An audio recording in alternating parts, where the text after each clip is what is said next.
If ever there was a case that was, meant for people with lisps, like me, it'd be the SSUPD Meshilicious.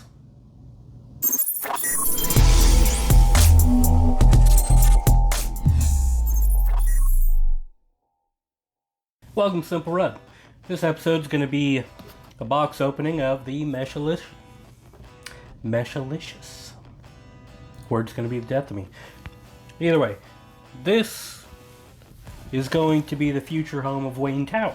But first I figured we'd do a box opening and go through the features, so let's get to opening this box. While we're at it, don't forget to subscribe. I've got the build in this. I've still got, well, depending on where you're at, I've been doing all kinds of stuff with the shift and cleaning the loop and draining the loop, and you might have seen that, you might have not. It might have been already aired, not aired yet. Either way, tons of videos coming. Well, isn't this just adorable? It's like opening the 011 Mini, but, this is actually a Mini. So now, I did go with the tempered glass, because why spend, $1,000 on water blocks if you're going to hide them? Might as well get performance and looks out of it, and open it upside down. Let's flip this over here. Okay, so this one is the PCIe Gen 3. Since I have a Z390 and a 2080 Ti, there was no point in getting the Gen 4. Not to mention, I couldn't find the Gen 4 with the tempered glass panel. It was just the Gen 3, so, it worked out perfectly. Now these are toolless, which is kind of nice. They just, well, pop off there, I think. Not very, whew. Okay. So they do just pop off there. I was a little nervous I was going to bend it. I guess it doesn't matter. I probably won't be using this. But, spoiler alert. So maybe this one will be a little more friendly from the inside. I guess I probably should have read the manual. Alright, top one just pops off as well. So you have just enough room in there. There we go. The back has little pops. Ooh, that was much nicer for the side panel. Side panel comes off, and I love this mesh look. So one, you can still see through it. So it's not like, it just pure metal. It's also breathable too. So, if you wanted to go with a decent build and not super overkill, you'd really be fine using this case with a Noctua cooler. Something low profile. So these bottom ones do not like me. Alright, there we go. Struggle a little bit. I didn't chuck it across the room, so that's a plus. Okay. This is cool. You are down to just a frame. It's light, but it's sturdy. It's a nice quality. Your riser's already in there, in place, ready for action somewhat. Of course, you're going to have to take it apart and pop it onto the motherboard and do all that fun stuff. But, what I find cool about this case as well is you've got two mounting options depending on the size of your graphics card. Now you can go horizontal right here if you got a short little guy. Now mind you that your short little guy might have to be shorter depending on how much cooling you have up front. We'll get to that in a moment. Or, what most people are probably going to do is the vertical, which is, upside down vertical. So it's going to be the opposite of the shift. Kind of like what I did with the Evo once I flipped her around. Now with that, we'll get to the cooler just to knock it out. You can go 120 fans or 140 fans. You can go 240 mil, 120 mil, 140 mil, or 280 mil radiator, with the exception of 63 millimeters of thickness, including your fan. Now for me, my goal is to mount the fans on the outside and do some custom stuff, spoiler alert. But, 63 is still a decent amount of room. That gives you, the thickness of a 38 millimeter radiator. I don't know what the chances are of finding that exact thickness, maybe on an AIO. Or you can go, 30 millimeter and throw in Fantex T30s and really kick up the airflow on this. So now that is going to be your main cooling, right? Your two fans here. There is a bracket to put a 120 here if you're air cooling to give you, you know, extra air, or you can go with your thickness. Now another thing as well is you can see this spacer right here, and this can be adjusted as well, allowing up to 73 millimeters of height for your cooler if you have a 3 or less bracket graphics card. So if you got a 4 slot, then you're limited a bit. You know, I think that cuts it down to like 50 something. Sorry, I can't remember off the top of my head. But I do know at the 3 slot graphics card, you do have 73 millimeters, which is a decent sized cooler.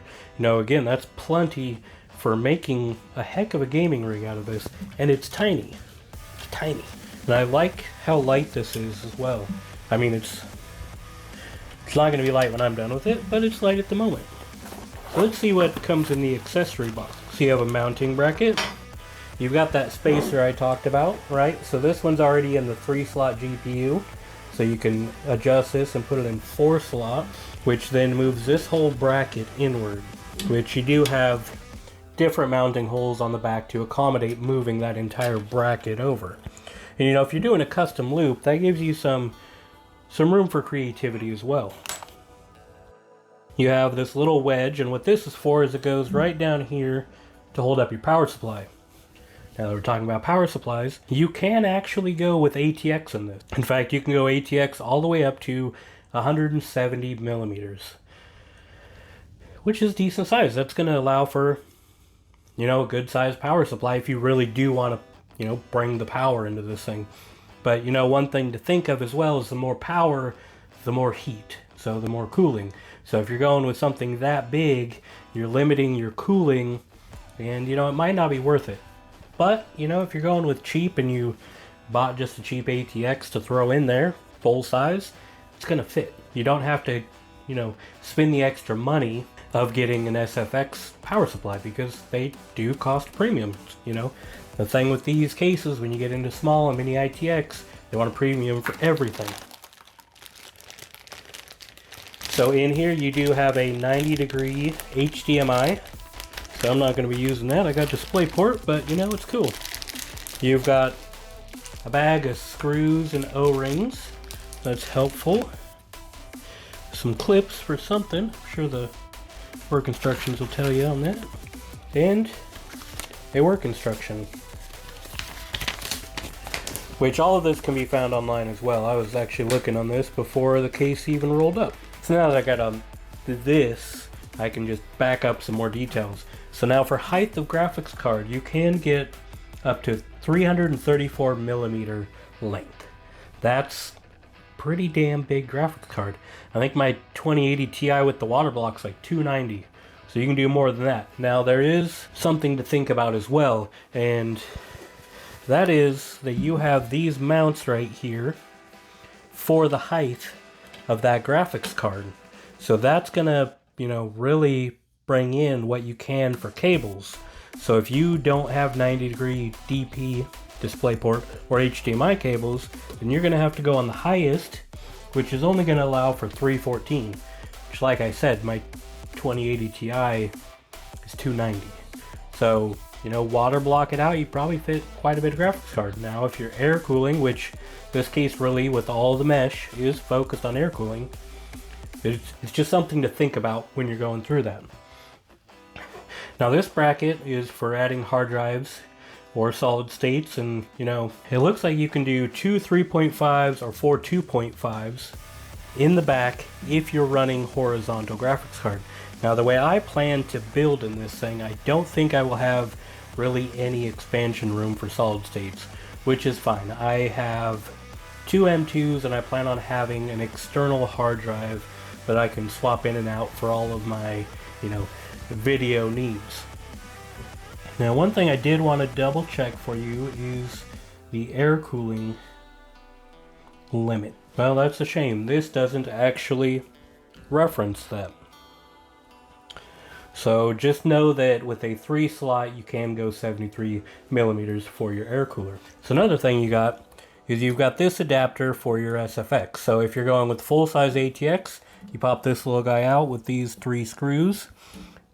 If you don't, you have 2 ways of mounting it. So you can mount it closer to the front or closer to the back plate. Now this is really going to come down to, you know, if you do the tempered glass on the front, you don't want your power supply fan right up against that glass, because you're just gonna, you know, you're gonna overheat it. It's not gonna be able to get the air it needs. So that's another thing you want to think about when you're going through manipulating this. Okay, so now your I/O is a little bit limited, and I'm thinking about, you know, maybe getting something I can mount somewhere else. But you do have a power button, USB-C, and a USB 3. And that's all you got, just one of each. So that might not be an issue. It's rather small, you know, getting to your back panel is not too difficult, but it's very limited. I would have liked to see at minimum, you know, a headphone jack, because that is something that a lot of people do use. So clearly not a deal breaker. I still bought the case. I'm looking forward to building in the case. Now with that, don't forget to subscribe. I will be going through doing a build in this. In fact, I've got a 280 rad already. I've got 3 Noctua fans. So that means I got to get creative on where I'm putting the fourth. Where I'm putting the third. I'm not going with the fourth. I don't know that I could. Granted, there are spaces if you wanted to do small fans, you can. You can get creative. You know, you've got your opening down here for your display port and your HDMI, and you got the back here for more cables, but you've also got, you know, all these ventilation mounts everywhere. If you want to throw in a lot of small fans, I'm sure you could figure it out.